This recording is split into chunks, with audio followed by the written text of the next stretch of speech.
Mga sangkay, bali umpisahan na natin ang pagluluto ng ating ulam sa pananghalian. Yung ating gagawin ay pininyahang manok sa gata. So ayan, bali magluto muna tayo ng ulam. Share ko sa inyo yung pagluluto ko ng pininyahang manok sa gata. Okay, maglagay muna tayo ng mantika para makapaggisa tayo ng bawang at saka sibuyas. At kapag mainit yung mantika natin, lagyan na natin yung bawang. Yan, wala nang sukat-sukat mga sangkay. Basta yan yung ating mga rekado. Naglagay tayo ng bawang.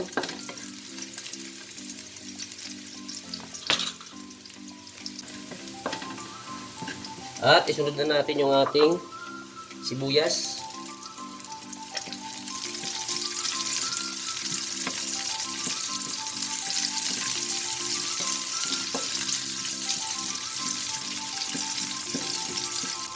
Kapag nagisa na natin yung ating bawang at saka sibuyas, ay lagyan na natin yung ating manok.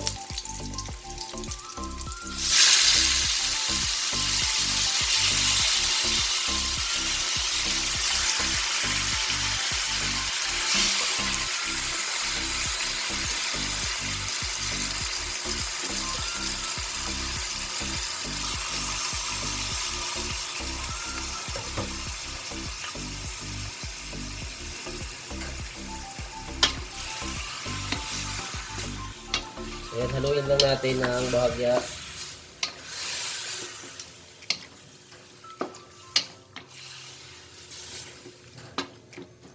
At takpan lang natin ng ilang minuto.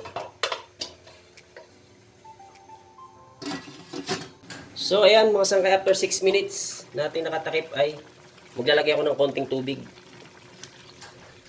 Ayan, lulutuin muna natin yung ating manok. Okay, takpan natin ulit.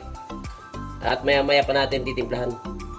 Sangkay, kapag medyo luto na yung ating manok ay ilagay na natin yung ating ibang pampalasa. Ayan, gagamit lang ako ng isang pack na Coco Mama.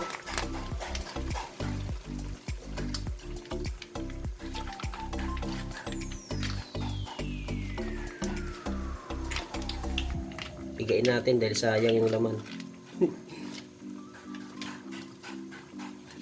Chicken cube. Yan yung ating chicken cube. Isa lang ating ilagay. Maglagay din tayo ng paminta. Yan yung durog na paminta mga sangkay. Tansyahan lang ha. Tansyahan lang yung ating paglagay nito.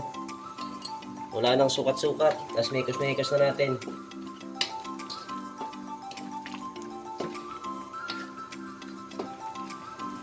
Maglalagay din ako ng bechin.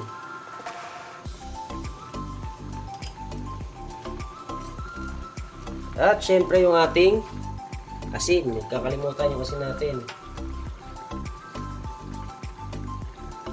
So dyan magkakatalo yan sa lasa.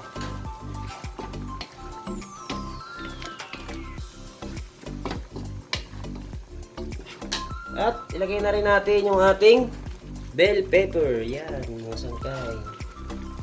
Para magbigay kulay sa ating binuluto. Ayan o, diba? Bigay kulay.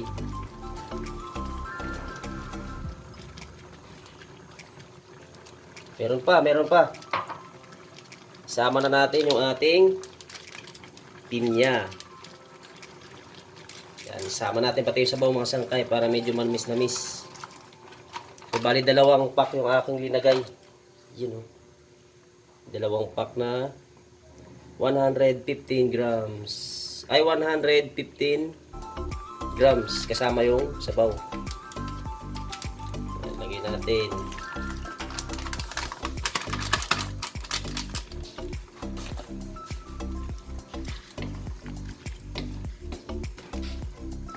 So, ito na yung ating ulam pananghalian.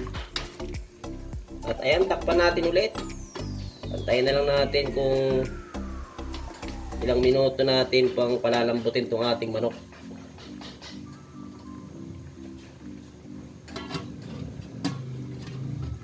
So ayan mga sangkay, kung sakaling luto na ang ating manok ay tikman muna natin. Tikman muna natin kung sakto na ba yung lasa. Siyempre, bago natin tapusin yung ating pagluluto, di ba? Tikman muna natin.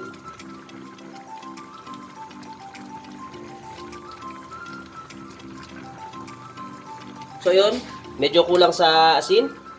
Nasa sa inyo yun mga sangkay, pag tinikman nyo kung anong kulang, mag-add na lang kayo. Yan, sa akin medyo matabang pa.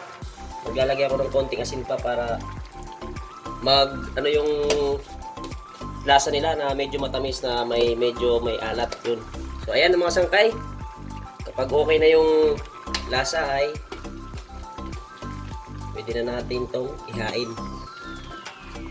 So, ayan na po yung ating bininyahan manok sa gata. So ayan mga sangkay yung ating simpleng pagluto ng ulam.